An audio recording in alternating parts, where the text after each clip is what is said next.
तो स्वागत है अपने प्यारे से YouTube channel real education class 10th में। मैं आशा करता हूं दोस्तों आप सभी अच्छे होंगे और अपना पढ़ाई अच्छे से कर रहे होंगे। प्यारे बच्चों, आज देखिए, आज 2 मई है, 2 तारीख है। और आज के दिन ही आपका हिंदी का एग्ज़ाम होने वाला है। कैसा एग्ज़ाम? तो क्लास 10th का कंपार्टमेंटल का एग्ज़ाम। आज से क्या हो जाएगा, क्लास 10th और 12th का दोनों का कंपार्टमेंटल एग्ज़ाम का परीक्षा आज से शुरू है 2 तारीख से।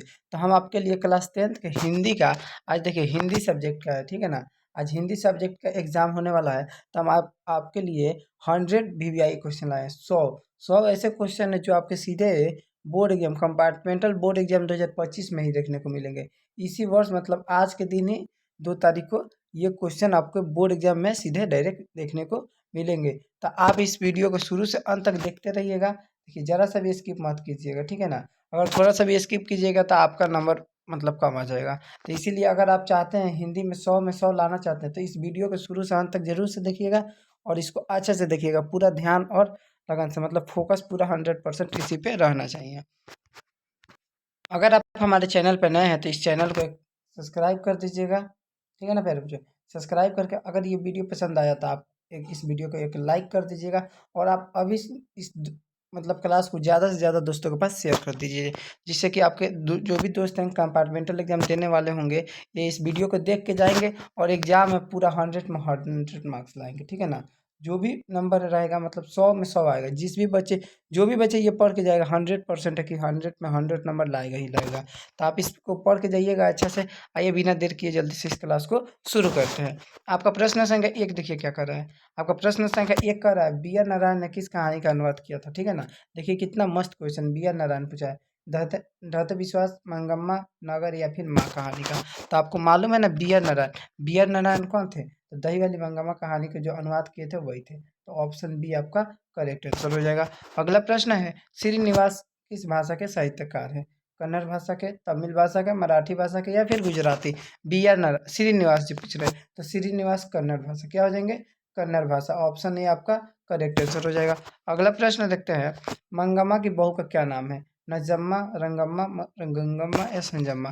मंगम्मा की बहू का नाम पूछा है तो नंजम्मा हो जाएगा। क्या हो जाएगा?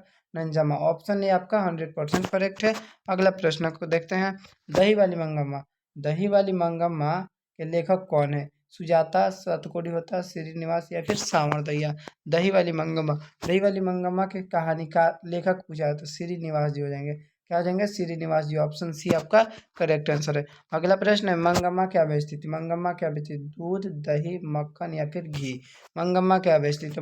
दही वाली मंगम्मा मतलब दही बेचा करती थी। क्या बेचा करती थी? दही। ऑप्शन ऑप्शन बी आपका करेक्ट आंसर हो जाएगा, दही बेचा करती थी। अगला प्रश्न है, ढहते विश्वास किस भाषा से अनुदित है? कन्नड़ भाषा से, तमिल, उड़िया या फिर गुजराती? ढहते विश्वास में कहाँ का? उड़ीसा के बारे में बताया गया, मतलब उड़ीसा भाषा से क्या है ये संकलित है। ऑप्शन सी आपका करेक्ट आंसर हो जाएगा। अगला प्रश्न है, ढहते विश्वास कहानी किस लेखक द्वारा अनुदित है? राजेंद्र मिश्र, प्रसाद मिश्र, बी आर नारायण, गोपाल दास नागर या फिर के एस जमुना? तो ये किसके द्वारा है? तो ये हो जाएगा राजेंद्र प्रसाद मिश्र। किसके द्वारा? राजेंद्र प्रसाद मिश्र। मतलब ऑप्शन ए आपका करेक्ट आंसर है। अगला प्रश्न है, ढलते विश्वास कहानी में किस राज्य को बाढ़ एवं सूखा से प्रभावित दिखाया गया है? बिहार को, राजस्थान को, उड़ीसा को या फिर केरल को? किससे, मतलब किस राज्य को बाढ़ एवं सूखा से प्रभावित दिखाया गया? तो वो है उड़ीसा राज्य। कौन सा हो जाएगा? उड़ीसा। मतलब ऑप्शन सी आपका करेक्ट आंसर हो जाएगा। अगला प्रश्न है, ढहते विश्वास के रचिता कौन है? रचिता सावरदिया, सुजाता, सातपुड़ी होता है या फिर श्रीनिवास? कौन हो जाएंगे? तो ढहते विश्वास को कौन लिखे? सावरदिया। कौन हो जाएगा? सावरदिया। ऑप्शन है आपका सही उत्तर हो जाएगा। अगर आप प्यारे बच्चों आप इसका पीडीएफ नोट्स लेना चाहते हैं, अगर आप सोच रहे हैं कि इसका पीडीएफ नोट्स लेके हम ऑफलाइन क्लास कर लें, मतलब वीडियो को ना देखना पड़े, तो आप इसका पीडीएफ नोट्स लेने के लिए देखिए क्या कीजिएगा, व्हाट्सअप ग्रुप जो भी है ना, व्हाट्सअप का ग्रुप में जाकर ज्वाइन हो जाइएगा, ठीक है ना। लिंक मैं डिस्क्रिप्शन में दे दिया हूँ, इस वीडियो के डिस्क्रिप्शन में लिंक है, आप जाकर वहाँ से ज्वाइन हो जाइएगा। मैं इसका पीडीएफ नोट्स डाल दूंगा, पीडीएफ नोट्स इसका डाल दूंगा। देखिए, पैसा देने की कोई ज़रूरी नहीं, ये पीडीएफ नोट्स आपको बिल्कुल फ्री में, पूरा फ्री में पीडीएफ नोट्स मिलेगा हर एक साल का। देखिए, हर एक चैप्टर वाइज, हर एक सब्जेक्ट का आपका ऑल सब्जेक्ट के यहाँ पे पीडीएफ नोट्स फ्री में दिया जाता है। तो आप ज़रूर से व्हाट्सएप ग्रुप में ज्वाइन होइएगा और पीडीएफ नोट्स ले लीजिएगा। और देखिए, क्लास करने का ये फ़ायदा है ना, अगर आप ये पूरा क्लास को देखते हैं तो आपका पूरा डाउट, जो भी डाउट है ना, D O U B T, मतलब डाउट जो भी है आपका, ये पूरा क्या हो जाएगा? क्लियर हो जाएगा। मैं क्योंकि इसमें एकदम तोड़ तोड़ के बताया जा रहा है कि कैसे आपको कौन सा आंसर होगा। तो इसीलिए आप इस क्लास को पूरा देखिएगा। लक्ष्मण कौन था? लक्ष्मण कौन था? लक्ष्मी का पति कौन था? लक्ष्मी का पति, ऑप्शन ए आपका करेक्ट आंसर हो जाएगा। अगला प्रश्न को देखते हैं।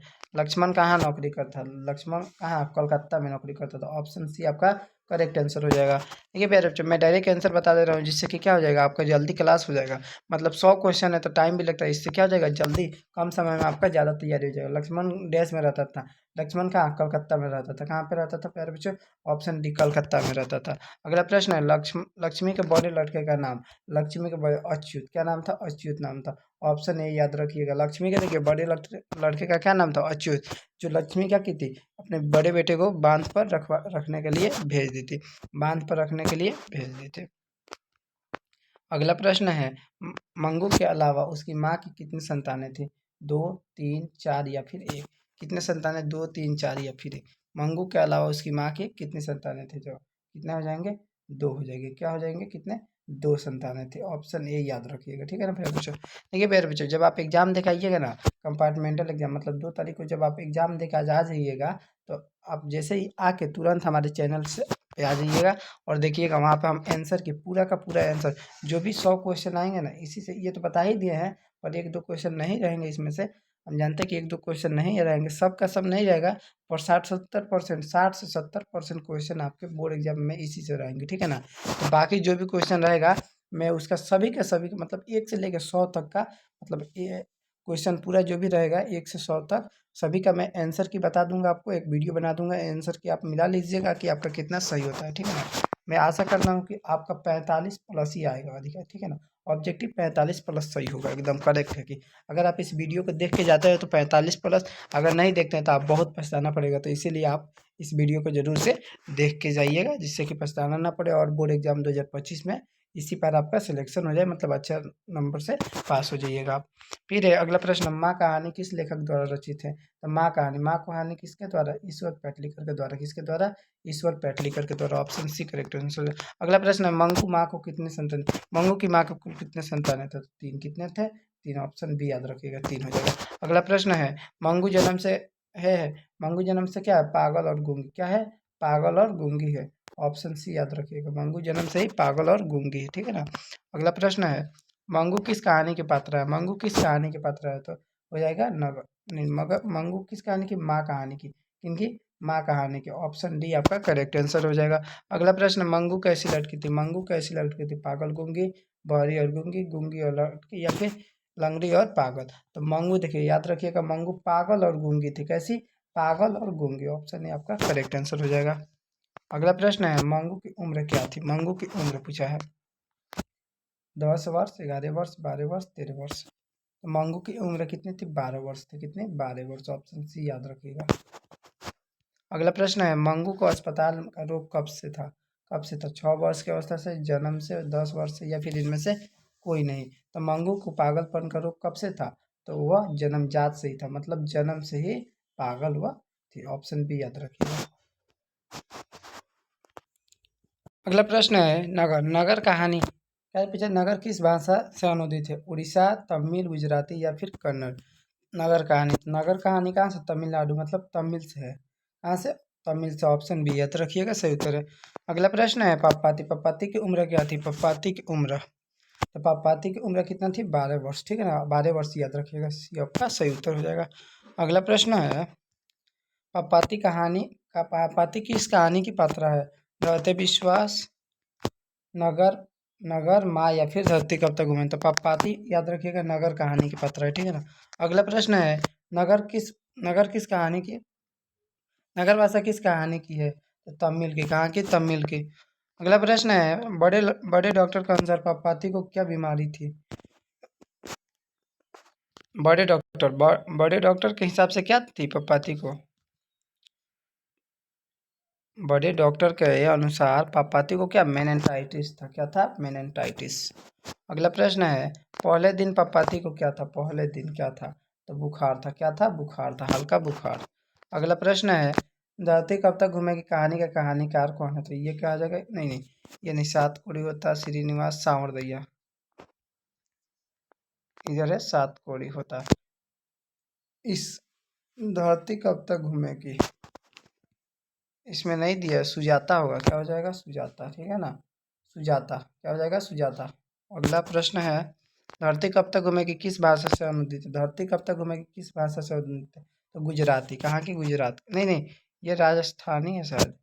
शायद ये राजस्थान की है, ठीक है ना। अगला प्रश्न है, सीता के बेटे को, सीता का कुल कितने मतलब सीता के बेटे ने अपने माँ से कितने रुपए पर माह मांगने को कहा? तो 50 रुपया लेने की बात की थी, ठीक है ना। और धरती कब तक घूमेगी किस लेखक द्वारा अनुदित? धरती कब तक घूमेगी किस लेखक द्वारा अनुदित है? तो गोपाल दास नागर, सामर्थ्य, के एस जमुना या फिर राजेंद्र प्रसाद मिश्र। ये किसके द्वारा है? तो के एस जमुना के द्वारा, के एस जमुना के द्वारा। अगला प्रश्न, सीता को अपने घर में कैसा महसूस होता है? तो घुटन होता है। कैसा? घुटन महसूस होता है। अगला प्रश्न, धरती कब तक घूमेगी कहानी का प्रमुख पात्र कौन है? प्रमुख पात्र तो कौन हो जाएगी? लक्ष्मी हो जाएगी। नहीं, सीता। क्या हो जाएगी? सीता। याद रखिएगा, क्या हो जाएगा? सीता हो जाएगा। ऑप्शन ऑप्शन ए आपका करेक्ट है, डी का ऑप्शन करेक्ट है। फिर अगला प्रश्न, भीमराव अम्बेडकर के जन्म कब हुआ था? 14 अप्रैल 1890, 14 अप्रैल 1891, 14 अप्रैल 1888 या फिर 14 अप्रैल 1889 में। तो डॉक्टर भीमराव अम्बेडकर का जन्म 14 अप्रैल 1891 में हुआ था। कितना में? 14 अप्रैल 1891। ऑप्शन बी याद रखिएगा, ठीक है ना। अगला प्रश्न है, श्रम विभाजन और जाति प्रथा के पाठ बाबा साहब के किस भाषण से लिया गया था? तो the annihilation of caste, the annihilation of caste से, ये याद रखिएगा, ठीक है। अगला प्रश्न है, डॉक्टर भीमराव अंबेडकर की दृष्टि से भाईचारों का वास्तविक रूप कैसा होता है? कैसा होता है? तो तिल और लड्डू के मिश्रण की तरह, पानी और नमक के मिश्रण की तरह, दूध और शक्कर के मिश्रण की तरह या फिर दूध और पानी के मिश्रण की तरह। तो कैसा होता है? दूध और पानी के मिश्रण की तरह। ऑप्शन डी आपका करेक्ट आंसर हो जाएगा। अगला प्रश्न है, श्रम विभाजन और जाति प्रथा के लेखक है। श्रम विभाजन और जाति प्रथा के लेखक तो कौन हो जाएंगे? अपने भीमराव अंबेडकर साहब हो जाएंगे। ऑप्शन डी आपका करेक्ट आंसर हो जाएगा। अगला प्रश्न है, जाति प्रथा भारत में बेरोजगारी का एक डैश कारण बने हुए है? तो प्रमुख और प्रत्यक्ष दोनों, मतलब ए और बी दोनों हो जाएगा। सी नंबर आपका 100% करेक्ट आंसर हो जाएगा। अगला प्रश्न है, डैश पेशे से दोषपूर्ण पूर्वक निर्धारित करता है क्या? श्रम विभाजन पेशे से दोषपूर्ण क्या करता है? निर्धारित करता है। ऑप्शन सी याद रखिएगा, करेक्ट आंसर हो जाएगा। अगला प्रश्न है, लेखक बेरोजगारी प्रमुख प्रत्यक्ष कारण किसे मानते हैं? लेखक बेरोजगारी का प्रमुख और प्रत्यक्ष कारण किसे मानते हैं? जाति प्रथा को। किसको मानते हैं? जाति प्रथा को। अगला प्रश्न है, लेखक की दृष्टि से आदर्श समाज कैसा होना चाहिए?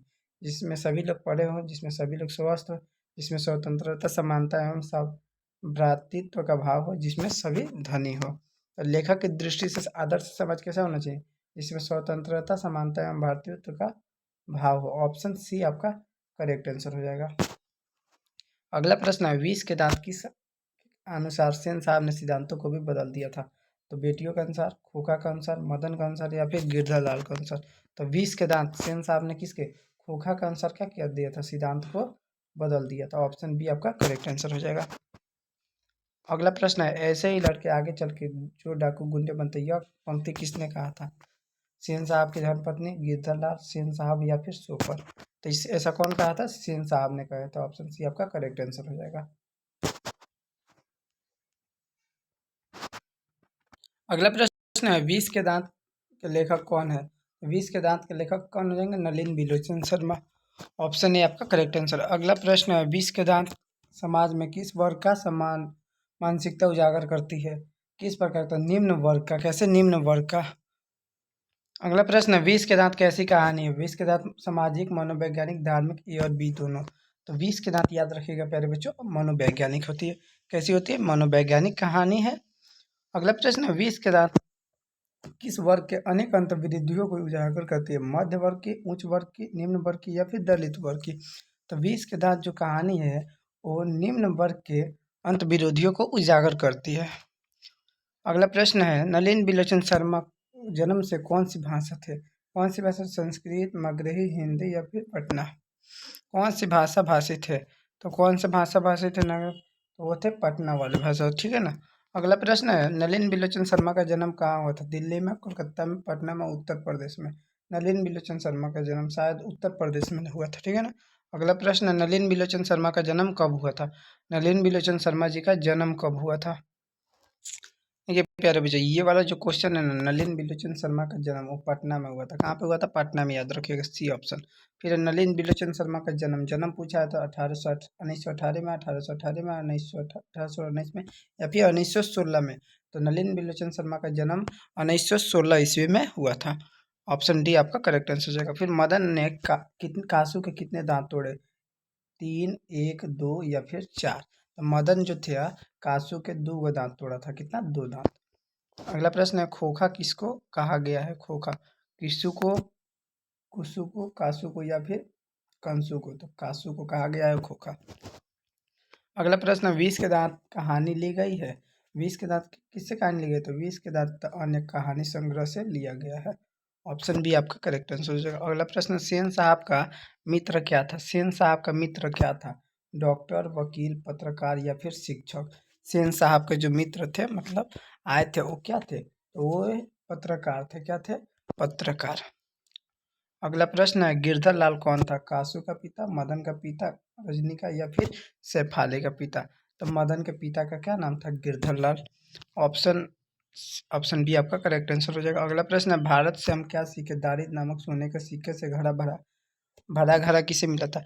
जो 172 नामक दारिद से सोने का सिक्का का घड़ा जो मिला था, वो किसे मिला था? हरकस को, हैकल को, वारेन हेंगस्टन को या फिर विलियम जोन्स को? तो याद रखिएगा प्यारे बच्चों, इनको मिला था वारेन हेंगस्टन जी को मिला था। किनको? वारेन हेंगस्टन को। ऑप्शन सी आपका करेक्ट आंसर हो जाएगा। अगला प्रश्न है, भारत कहाँ बसता है? भारत प्यारे बच्चों किस में मतलब किसके दिल में बसता है? दिल्ली के पास, गाँव में, शहरों में या फिर लोगों के मन में? तो याद रखिएगा, भारत जो बसता है वो गाँव में बसता है, गाँव के लोगों के दिल में बसता है। किसमें? गाँव के लोगों को दिल में बसता है, मतलब ऑप्शन डी आपका करेक्ट आंसर हो जाएगा।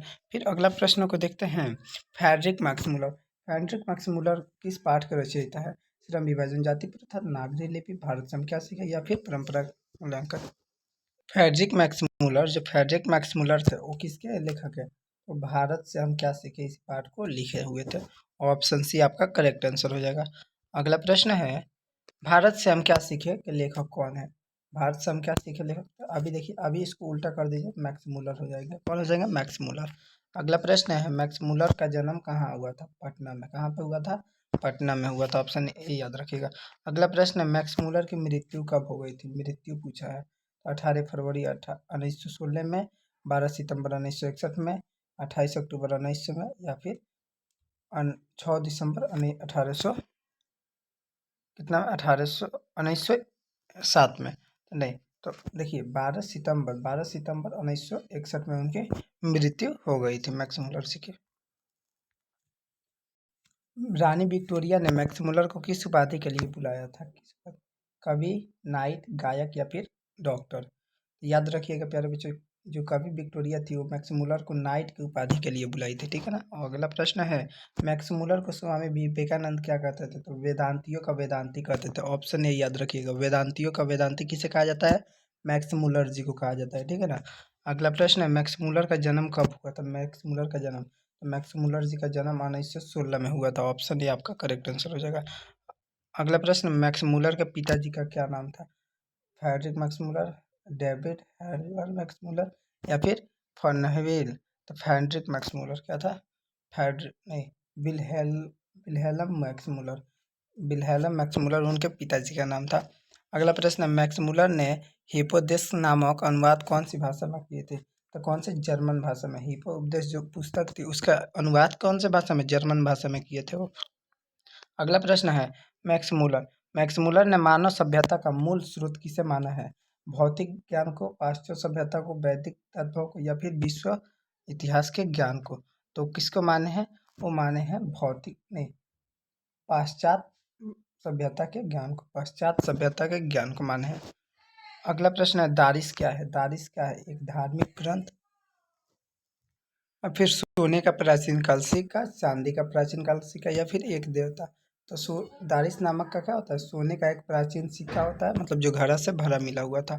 किनको मिला था? तो वारेन हेंगस्टन जी को, ठीक है ना। वारेन हेंगस्टन जी को सोने से भरा घड़ा मिला था।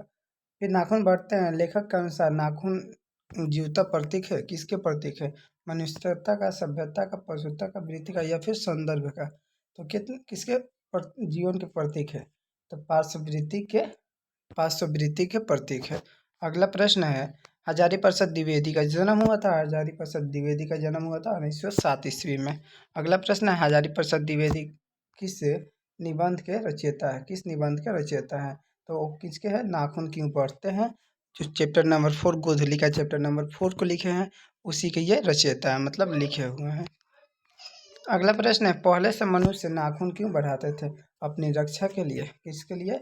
अपनी रक्षा के लिए। ऑप्शन ए आपका करेक्ट आंसर हो जाएगा। अगला प्रश्न है, अंग्रेजी भाषा पत्र इंडिपेंडेंस की घोषणा कब हुई थी? कब हुई थी अंग्रेजी भाषा इंडिपेंडेंस की घोषणा कब हुई थी? तो प्यारे बच्चों देखिए, इसमें क्या हो जाएगा आपका आंसर, शायद 16 अगस्त होगा। ठीक है ना, शायद 16 अगस्त हो जाएगा।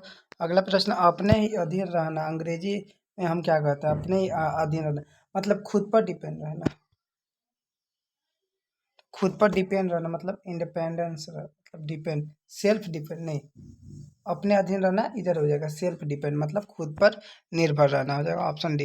द्विवेदी जी निर्जल अपराधी किसे मानते हैं? तो नाखून को। किसको मानते हैं? नाखून को। ऑप्शन ए याद रखिएगा। फिर गुणाकर मूल्य का जन्म किस राज्य में हुआ था? गुणाकर मूल्य जी का जन्म, गुणाकर मूल्य का जन्म किस में हुआ था? उत्तर प्रदेश, बिहार, उत्तर प्रदेश या फिर महाराष्ट्र, मध्य प्रदेश। गुणाकर मूल्य जी का जन्म पूछा है, तो गुणाकर मूल्य जी का जन्म आपका सही उत्तर क्या हो जाएगा? पहले पूछो तब महाराष्ट्र हो जाएगा। महाराष्ट्र में क्या हुआ था? गुणाकर मूल्य जी का जन्म हुआ था। अगला प्रश्न है, गुणाकर मूल्य गुणाकर मूल्य की प्रारंभिक शिक्षा किस प्रदेश में हुई थी? तो ग्रामीण में हुई थी। कहाँ पे हुई थी? ग्रामीण में पहली शिक्षा हुई थी। फिर अगला प्रश्न, नागरी लिपि के निबंधकार कौन है? निबंध के मतलब लिखने वाले कौन है? गुणाकर मूल्य, रामचंद्र शुक्ला, अमरकांत या फिर रामविलास शर्मा। तो नागरी लिपि के निबंधकार कौन हो जाएंगे? अपने प्रिय लेखक गुणाकर मूल्य हो जाएंगे। ठीक है ना। अगला प्रश्न है, नागरी लिपि गुणाकर मूल्य की किस पुस्तक से ली गई है? अक्षरों की कहानी, अक्षर कथा, अक्षर ज्ञान या फिर भारतीय लिपियों की कहानी से। किससे? नागरी लिपि जो ली गई है वो भारतीय लिपियों की कहानी से ली गई है। अगला प्रश्न है, गुणाकर मूल्य का जन्म कब हुआ था? 1935 में। याद रखिएगा कितना में हुआ था? 1935 ईस्वी में। अगला प्रश्न है, गुणाकर मूल्य जी का निधन पूछा है। गुणाकर मूल्य जी का निधन तो 2009 में। कितना में? 2009 ईस्वी में। अगला प्रश्न, नागरी लिपि के आरंभिक लेख कहाँ से मिलते हैं? आरंभिक लेख कहाँ से मिलते हैं?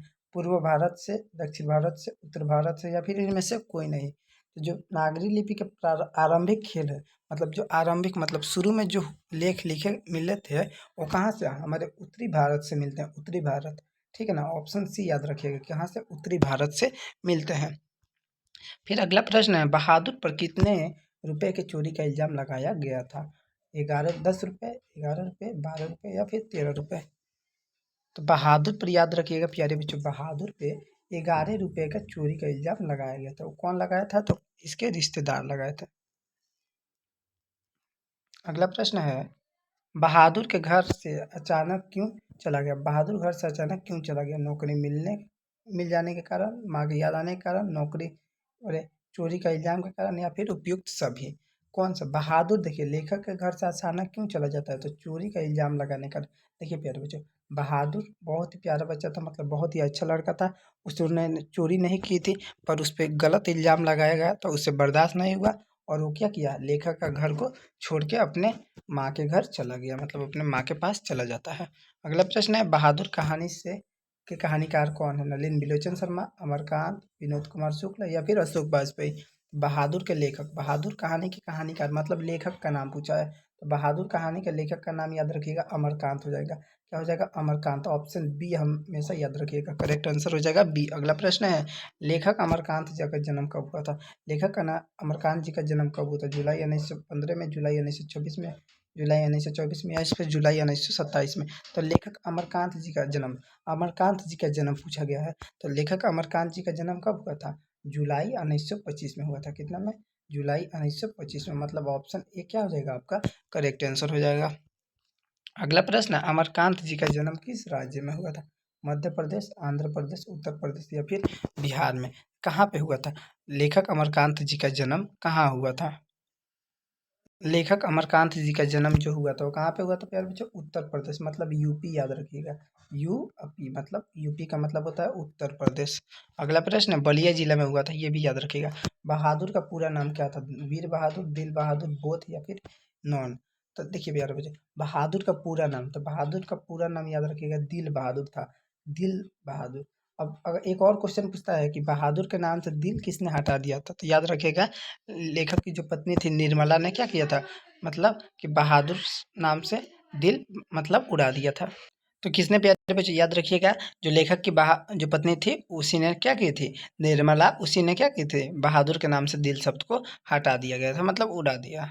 अगला प्रश्न, बहादुर के मार से, बहादुर किसके मार से घर छोड़कर भाग गया, घर छोड़कर आया था, पिता के, निर्मला के, माँ के या फिर किशोर के। तो देखिए जब उसकी माँ मारी थी, देखिए क्या किया था, बात यहाँ है कि जब वो एक बार भैंस को चराने गया था, ठीक है ना, जंगल में, तो उसकी भैंस को उसने बहुत मार मारा, उसकी माँ की वो प्यारी भैंस थी, तो उसने बहुत मार मारा, तो वो भागते भागते किसके पास आ गई थी, माँ के पास।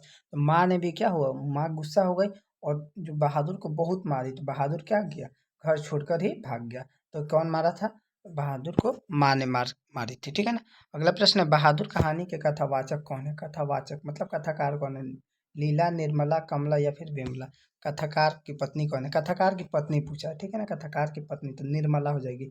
मैं बताया था ना, निर्मला ही क्या की थी, बहादुर सबसे दिल हटा दी थी। अगला प्रश्न है, बहादुर को किसकी याद नहीं आती है, माँ की, बहन की, भाई की या फिर पिता की। तो बहादुर की किसकी याद नहीं आती, माँ की याद नहीं आती, उसकी अपनी माँ की याद बहादुर नहीं करता है। ऑप्शन ये आपका क्या हो जाएगा, करेक्ट आंसर हो जाएगा। अगला प्रश्न है, बहादुर पर चोरी का इल्जाम किसने लगाया था। मैं ये क्वेश्चन बताया था नहीं, ये बहुत ही वीवीआई क्वेश्चन है, ये जो क्वेश्चन है बहुत ही वीवीआई है। ये मतलब क्वेश्चन इतना वीवीआई है कि हर वर्ष पूछा जाता है, और इसमें भी आपका 100% है कि पूछेगा, लेखक की पत्नी, लेखक की पत्नी, फिर या फिर लेखक के पुत्र या फिर लेखक की अतिथि। मतलब बहादुर पर चोरी का इल्जाम किसने लगाया था, तो लेखक के अतिथि। अतिथि मतलब क्या होता है, उसके रिश्तेदार ने लगाए थे, रिश्तेदार, रिलेशन जो भी थे, मतलब रिश्तेदार, तो वही सब क्या लगाए थे, बहादुर पर चोरी का इल्जाम लगा दिया। तो ऑप्शन डी आपका करेक्ट आंसर हो जाएगा। अगला प्रश्न है, बहादुर के नाम से दिल शब्द किसने उड़ा दिया था। देखिए ये भी क्वेश्चन आ गया ना, ये भी बहुत इंपॉर्टेंट क्वेश्चन है। मैं क्या बताया था कि बहादुर के नाम से दिल शब्द को उड़ा दिया गया था, ये नाम भी बताया हूँ। लेखक ने, लेखक के साले साहब ने, निर्मला ने या फिर माँ ने। तो मैं क्या बताया था, लेखक की पत्नी, तो लेखक की पत्नी का क्या नाम था, निर्मला नाम था, याद रखिएगा, निर्मला। मतलब यही क्या की थी, बहादुर के नाम से दिल शब्द को हटा दी गई थी, मतलब ऑप्शन सी आपका करेक्ट आंसर हो जाएगा। अगला प्रश्न है, निर्मला कौन थी, निर्मला पूछा है, कहानीकार की नौकरानी, कहानीकार की बहन, कहानीकार की पत्नी या फिर कहानीकार की मौसी। मतलब निर्मला कौन थी, निर्मला लेखक कहिए या फिर कहानीकार कहिए। लेखक भी क्या होता है, लिखने वाला ही होता है, और कहानीकार भी उसी कहानी को मतलब लिखने वाला। देखिए जो कहानी लिखता है उसी को कहानीकार बोलते हैं, और लेखक मतलब कोई भी हो सकता है, वो निबंध लिखते हैं, कहानी लिखते हैं, संग्रह लिखते हैं, कुछ भी लिख सकते हैं, तो उनको क्या कहा जाता है, लेखक कहा जाता है। तो कहा निर्मला की पत्नी, निर्मला कौन थी, तो ये कौन थी, कहानीकार की पत्नी थी। कौन थी, याद रखिएगा, कहानीकार की पत्नी। ऑप्शन सी आपका करेक्ट हो जाएगा, ठीक है ना। अगला प्रश्न को देखते हैं, बहादुर कहाँ से भाग कर आया था, बहादुर कहाँ से भाग कर आया था, पूना से, इंदौर से, पटना से या फिर नेपाल से। देखिए बहादुर का घर कहाँ था, याद रखिएगा, तो बहादुर का घर नेपाल था, मतलब वो कहाँ से, नेपाल से ही भाग के आया होगा। जब बहादुर का घर नेपाल है तो वो नेपाल से ही भाग के आया था। अगला प्रश्न है, रिश्तेदार की पत्नी के कितने रुपए खो गए थे, कितने रुपए, 11 रुपये, 50 रुपये, 20 रुपये या फिर 100 रुपये। कितने रुपए के लिए झगड़ा हो रहा था, तो 11 रुपये पे क्या हुआ, जानबूझ से क्या किए थे, ये नाटक किए थे, ठीक है ना, खोए नहीं थे, ये बस नाटक किए थे कि बहादुर को कैसे भी घर से निकाल दिया जाए। उसको बहुत ही दुलार मिलता है, मतलब एक नौकर को इतना दुलार मिलता है, इसीलिए वो क्या जल रहे थे, और इसीलिए उन्होंने ये नाटक प्रपंच रचा कि हाँ 11 रुपये हमारे खो गए हैं। और क्या कि लेखक की पत्नी सच मान ली और बहादुर को घर से निकाल, मतलब बहादुर इसीलिए चला गया। बहादुर कौन था, चपरासी, चपरासी, पहरेदार, नौकर या फिर फौजी। तो बहादुर क्या था, मतलब उस घर का नौकर था, क्या था, नौकर। ऑप्शन सी याद रखिएगा, नौकर का काम करता था बहादुर। अगला प्रश्न है, परंपरा का मूल्यांकन, परंपरा का मूल्यांकन पाठ के लेखक कौन है, परंपरा, नलिन विलोचन शर्मा, अशोक वाजपेयी, रामविलास शर्मा या फिर भीमराव अंबेडकर। परंपरा का मूल्यांकन, ये देखिए प्यारे बच्चों, ये 7 नंबर चैप्टर का नाम है, चैप्टर नंबर 7, मतलब परंपरा का मूल्यांकन, तो रामविलास शर्मा जी हो जाएंगे। अगला प्रश्न आप देखिए, परंपरा का मूल्यांकन का लेखक, लेखक कौन हो जाएंगे, रामविलास शर्मा जी हो जाएंगे, ऑप्शन सी याद रखिएगा। अगला प्रश्न है, परंपरा का मूल्यांकन पाठ के लेखक कौन है, लेखक पूछा है, नलिन विलोचन शर्मा, अशोक वाजपेयी, रामविलास शर्मा या फिर भीमराव। ये क्वेश्चन दो दो बार रिपीट हो गया, ठीक है ना प्यारे बच्चों। देखिए ये क्वेश्चन दो दो बार रिपीट हो गया, तो ये क्या हो जाएगा, रामविलास शर्मा, याद रखिएगा क्या हो जाएगा, रामविलास शर्मा जी हो जाएंगे। कौन हो जाएंगे, रामविलास शर्मा, मतलब ऑप्शन सी आपका करेक्ट आंसर हो जाएगा, 100% करेक्ट है, ठीक है ना प्यारे बच्चों। अगला प्रश्न है, रामविलास शर्मा का जन्म कहाँ हुआ था, रामविलास शर्मा जी का जन्म कहाँ हुआ था, लखनऊ में, बिहार में, पटना में या फिर उत्तर प्रदेश में। तो रामविलास शर्मा जी का जन्म पूछा गया है।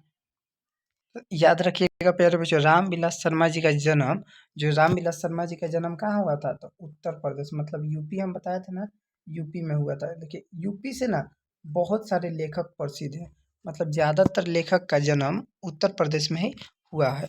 तो याद रखिएगा, मतलब ज़्यादातर ऐसे लेखक का जन्म उत्तर प्रदेश में ही होता है। अच्छी बात है, उत्तर प्रदेश में मतलब हुआ है। तो अगर देखिए प्यारे बच्चों, ये आपका 100 क्वेश्चन हमने कंप्लीट कर दिया, ठीक है ना, कंप्लीट कर दिया 100 ऑब्जेक्टिव क्वेश्चन। अगर आपको ये वीडियो पसंद आया होगा तो आप इस वीडियो को लाइक कीजिएगा, हमारे चैनल से जुड़ जाइएगा। और याद रखिएगा प्यारे बच्चों, 1 या 1:30 बजे तक, 1 बजे या फिर 1:30 तक आपका आज हम इसका आंसर की बता देंगे, ठीक है ना। 12:45 तक शायद आपका एग्ज़ाम होगा, 9, 9:30 से लेकर 12:45 तक, मतलब 3 घंटा 15 मिनट का एग्ज़ाम होगा।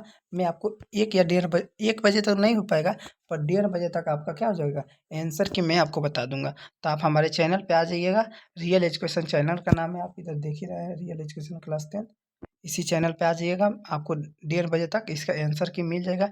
जो भी मतलब बोर्ड एग्जाम 2025 में कंपार्टमेंटल का पूछा जाएगा क्वेश्चन, उस सभी का आंसर की, ठीक है ना, आंसर आंसर की जो होता है ये आपको हम बता देंगे, ठीक है ना। ये से जे तक जो भी 10 सेट होता है सभी का मैं बता दूंगा आंसर की, तो आप वहाँ से मिला लीजिएगा। तो प्यारे बच्चे मिलते हैं एक नए वीडियो में, तब तक के लिए जय हिंद, जय भारत।